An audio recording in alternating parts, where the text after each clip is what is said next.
Hi, everybody, and thanks for joining me this morning for our live product tour of WordStream Advisor. My name is Jess, and I am a customer marketing specialist here at WordStream, and I'll be the one walking you through WordStream Advisor today. A quick couple of logistics here. We're going to try to keep this to 20 minutes or less. We're going to be respectful of your time here. There will be a recorded version of the product tour sent out to you afterwards. So if you feel like we're moving too fast or you didn't catch something, don't worry. You'll still get a chance to review all these materials. But if you have questions throughout the webinar, I will try to save 5 minutes for Q&A at the end. And you'll also have a chance to learn a little bit more about WordStream Advisor during this webinar and hopefully afterwards as well.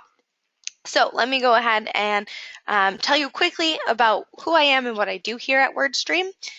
First and foremost, I've spent 3 years here. I helped launch our solution provider program with our business development team. That meant I helped advertisers and solution providers launch WordStream for their own business and for their clients. And I also used to do gymnastics, and now I'm an avid ultimate frisbee player. A little fun fact there. But I don't want to take any more time talking about myself. Let me go in and dive straight into WordStream Advisor. All right, so here we are. A little bit about WordStream Advisor as I jump into this account.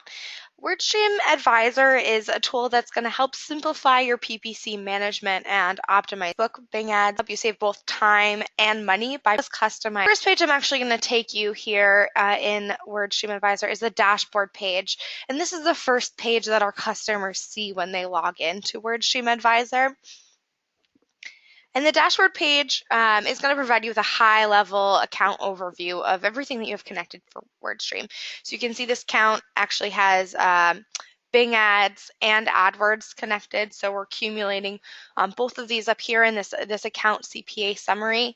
If you don't have conversion tracking or you're worried that your conversion tracking isn't set up right and you think this tool might not be useful for you, we do actually have a team at WordStream that helps all of our customers get their conversion tracking squared away as a part of kind of their onboarding with us. So this is a tool that our customers find useful. And one of the things I always like to highlight, and it's not set up in this account because it's a demo account, is that you actually have the ability to set up a goal. So when you're starting with WordStream, say you have your CPA is a little too high and you're trying to bring it down, or you're trying to at least keep it where it is now, you can actually set up a goal that tells WordStream, this is what I'm looking to achieve over the next few months. And we'll actually set up all of our alerts to optimize for that specific goal. So if you have a goal set up, you'll actually see how you're pacing in conjunction with the goal that you set at the beginning of your time here. And as you hit those goals, of course, you can always reset them, make them more aggressive, and try to get your account CPA as low as possible. One thing I want to call into attention here in this dashboard page is you can see we put any high-level important alerts that you need to address right away right here at the top. So I see that I have a disapproved ad here. I can actually go in, see the ad that got disapproved, why it's disapproved, and fix it directly from the dashboard page. First thing I see when I log in. So that's always great. Looks like in this case, it's just the destination URL. Maybe we changed it, so we need to just update that to a working URL. That's a quick fix. So I'm going to skip that in the interest of time here. But what I will take you to next is our 20-minute workweek page.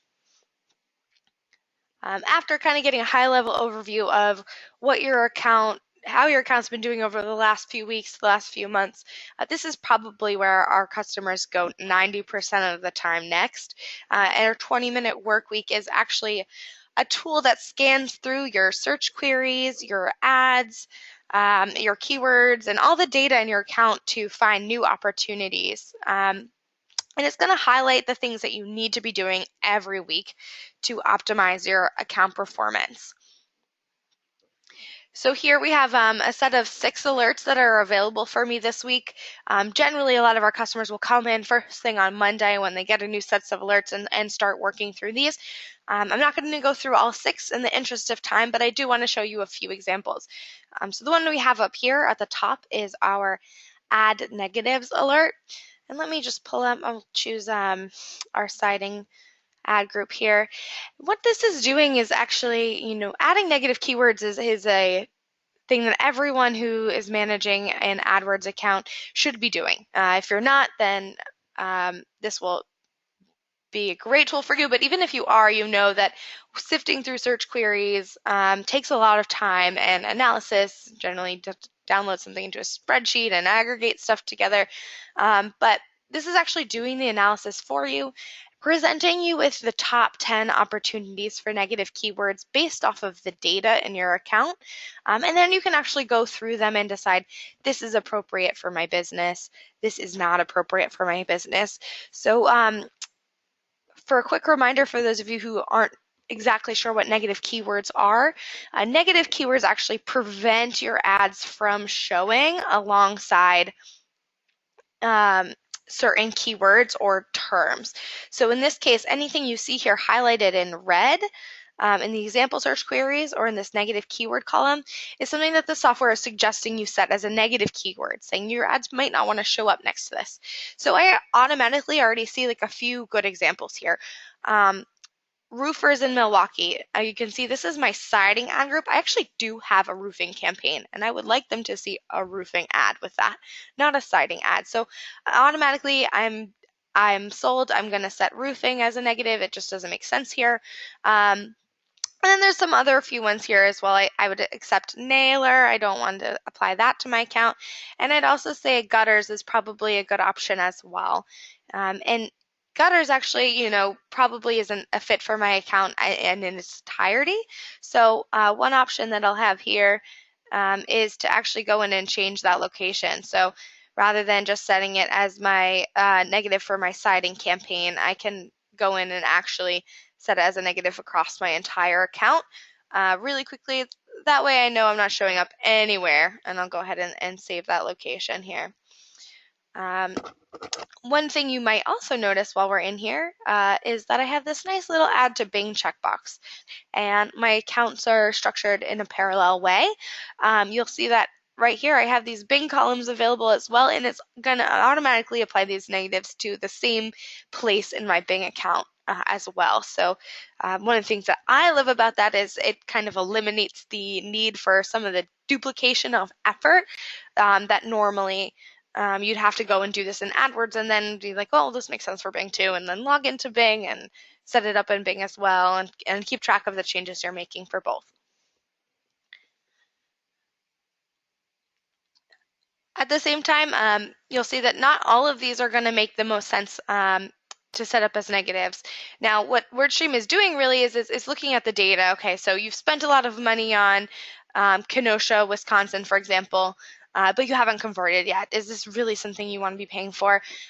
For me, Kenosha is a geographic term. I'm not upset about paying money for people searching for my services in the area that I service. So I'm actually going to bench this suggestion and just say that it would be better as a keyword, or it conflicts with my existing keywords. And that's actually going to make my algorithm smarter for next week when this runs on my account again.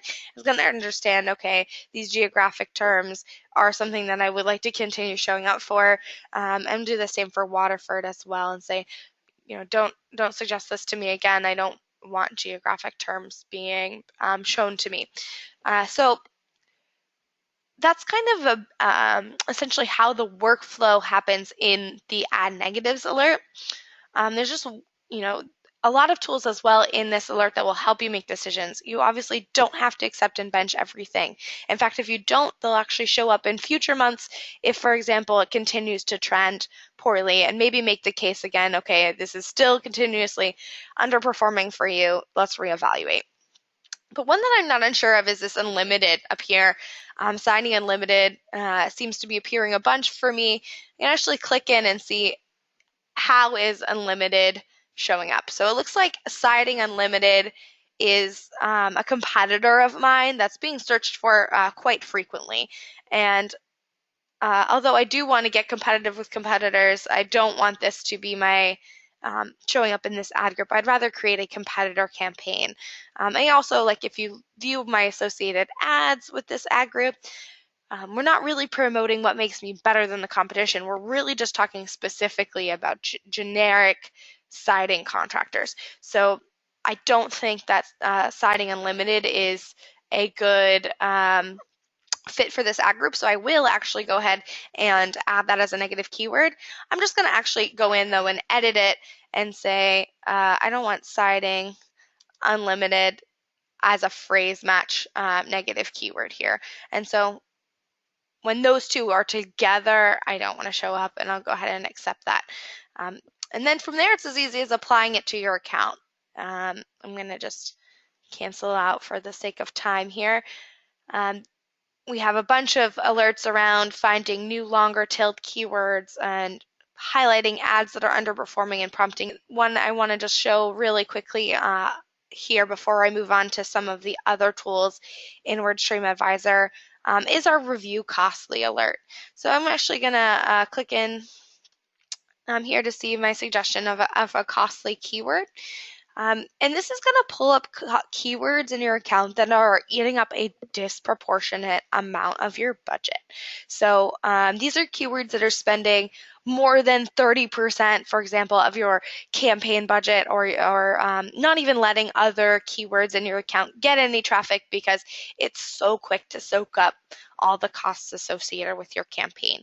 So here we see that my keyword vinyl siding is actually eating up a huge chunk of my budget. You can see that I've already paid. My estimated annual cost on this is going to be around $13,000, and I've only had one conversion so far. And WordStream's analysis here actually cites that the reason it's picking this out is because it's eating a huge chunk of my budget and its CPA is above average. And if I need a little bit more convincing here, I have this little Enable Nerd Mode button that's going to show me a little more information. So yeah, it's already cost me $1,000 at this point. I've only had one conversion off of it. It looks like I'm gonna get a lot of impressions from it. I've already gotten a lot of clicks. So at this point, I'd probably look into what can I do to reel in this cost. I don't necessarily have to just turn it off altogether. I can maybe change the match type. I can change the max CPC. In this case, it looks like, okay, my average CPC is about $20 and I'm bidding $25. So why don't and the first page CPC I have is only $3. So I'm actually gonna go ahead and change my CPC to help kind of reel in some of this cost. Let's get it to around $15. So it's not pulling in as many expensive searches as before. So changing that to $15 hopefully will help reel in some of that cost. And you'll see that these changes have been applied and I can go apply them to my account. But I'm still kind of curious about this campaign and how much traffic vinyl siding really is pulling into my account. So I'm going to do a little bit more digging here. And this is how I'm going to actually launch us into one of the other pages of our work week, of WordStream Advisor, and that's our manage section. And so our manage section is where you're going to go to perform your day-to-day campaign management tasks, whether that's building out new campaigns or new ad groups, reshuffling things around and restructuring your account, and also looking at the search queries that are available to you. And doing some search query analysis manually as opposed to through the 20-minute work week. So let me go I'm going to find my, let's start by looking at my siding campaign as a whole here. It looks like in the last 30 days, the same window as that alert, I've spent about $2,000 in this entire campaign. My average cost per conversion is about $700, so it's a little bit higher than I would like to see. Now let's jump into our vinyl siding ad group here and see how that keyword is actually driving traffic. So I'm going to actually sort. I'm looking at my keywords now, and I'm going to sort by cost. So remember, so far in the last 30 days, I've spent a little over $2,000.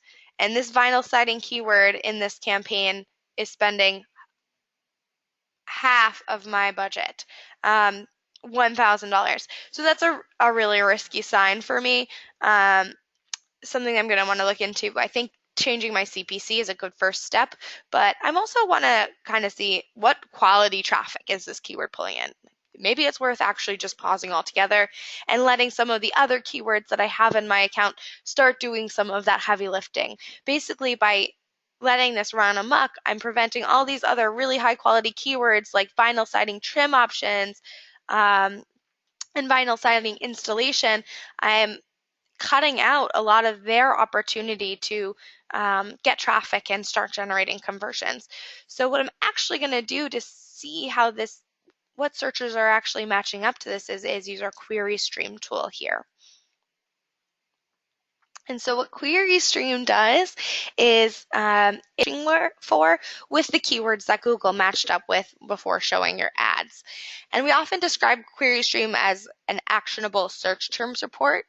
And so it's this raw data for search queries that can help you determine if your keywords are truly targeting the correct searchers. So I'm actually going to sort by target keyword here. And now I can see, okay, let me switch the direction here.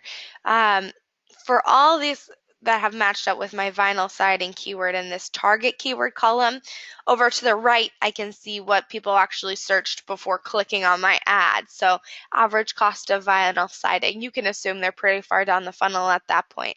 Best vinyl siding manufacturers, that's less, they're looking for people who manufacture, not necessarily install. Yes, some of these do make sense. And one of the great things about QueryStream is the second I see something that I don't want to be showing up for, I can take action on it immediately. So one that sticks out to me here is someone was looking for sealant for vinyl siding. I'm a contractor here, or this business is a contractor, but contracting business, not someone who's looking for sealant. We're looking for people who are actually looking to get siding installed on their houses. So I'm actually going to go and say sealant is not relevant to this ad group. This is not something I want to show up for. You can see I get this little red underline underneath. And if I click on that, I can actually pop that up. It's going to pull it in as a negative here with the match type that I've already designated as my preferred negative match type and the campaign that it came from. So just with that one click, I can actually go ahead and add it as a negative. And I can also go ahead and add it to Bing here by checking this checkbox. So real quick, I can just add that as a negative. I would probably do the same thing for manufacturer as well. And start working out some of those queries that have been costing me a lot over the last few months. The other thing you can also keep in mind here is if you're thinking really strongly about pausing vinyl siding or as a keyword, maybe we have the opportunity to you might be afraid of losing out on some of that good quality traffic, but that's actually something that QueryStream is really great at, is helping you do some keyword analysis and some keyword research. So as I look through these, if I want to still keep showing up for these queries, I can actually just add these as keywords to my account or to my ad group. So if I find something that I think is a really high quality, high search intent keyword that I know I want to show up for in the future, I can actually go in and quickly add that as a keyword to this account as well. So for example, estimates for vinyl siding, that's actually not the keyword I'm currently bidding on. I know that because I set that up in my filters. I don't want to see keywords that I'm already bidding on. So all of us, if I'm not bidding on that, I definitely want to. Whoops, I lost it. So I'll go actually ahead and add that and to my account as a keyword. You'll see these two green buttons light up. I'm going to go ahead and actually add that as a keyword here. I love that option. I'm going to change my max CPC to something that's higher than 1 cent. Let's start off with $10 here, and I can add that to my account. Of course, there's a lot more that can be done in QueryStream. I use it all the time for match type analysis. I also think it's really great to test to make sure your ad copy actually makes sense with your with your ads and the keywords you're bidding on. So for example, I have estimates for vinyl siding. I can actually click on this little info icon and see what ad would show up with it. Okay, it's a vinyl siding ad, enjoy the largest siding selection and get a free consultation. I could probably get even more targeted with my ads there and create an ad specific to vinyl siding estimates. And I can even actually click in and see these full search results. What are other ads look like next to estimates for vinyl siding? So you can see here both of these both of these top two ads are talking specifically about estimates. They're probably way more likely to click than these bottom two that are just talking about vinyl siding and the types of vinyl siding here. So gives me some inspiration for some ad copy tweaks that I might want to make. And I can always go back into my Manage PPC, back into that ad group, look at my ads tab, and start creating some new ads. So guys, that's actually a full 20 minutes, really fast. There's still a bunch of other tools that are available in WordStream that I would highly suggest you take advantage of or take a peek at. And so I'm going to wrap this up real quickly. And I always say the best way to see what WordStream can do for your account is to actually see WordStream in your own account, get your AdWords account hooked up in a trial, have someone walk you through the opportunities that are available to you. So I have a quick poll. Everyone who attended this webinar is eligible to get a free customized tour of WordStream Advisor in their account. So quickly launch this poll for you guys. Just if you are interested in talking with a AdWords certified expert about your account, learning more about what WordStream can do, and just even no harm, no foul, learn about some opportunities that you can take advantage of in AdWords or in WordStream. The opportunity is available for you. So feel free to respond to that while I look over some questions and answers. Feel free to ask any of these questions, and I'll be here to answer them. Otherwise, have a lovely afternoon, and thanks for joining me this morning.